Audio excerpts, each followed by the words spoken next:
Machiegni mesa mar ohala wadhi e kaunti ma Siaya. Piny owacho kaunti ma Siaya ochiwo nyithi gwen mane giromo milion 4 ne jopur e ward ma East Ugenya kaka yo mar bero chenro mag pith e gwengego. Jatend migawo mar pur e kaunti no Sylvester Kokoth oyango ni jopur 400 ne yudo nyithi gwen 10,000 kendo nomigi puonj mar ndalo 2 e wi rito gwen go mane ne gidongo e yo mowinjore.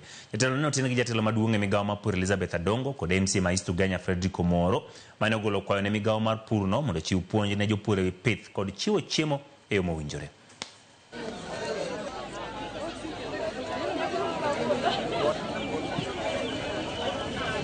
We did allocate about 4 million Kenya shillings towards this for procurement of 10,000 chicks.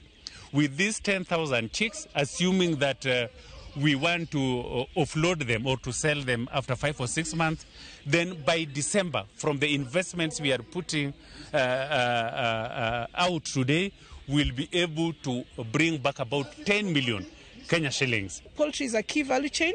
Siaya has about only 1.2 million birds, and the reason why this number is still low and why this project is critical is because we lose a lot of birds because of poor, animal management practices, and also because of pests and diseases. So by having given them this support, we know that it will help support the value chain.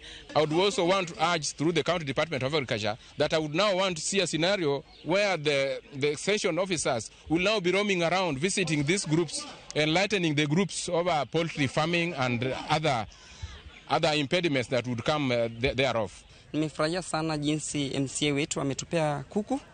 Tena ni jambo la busara sana ambapo nafikiri hiyo kuku itabadilisha maisha ya members wetu.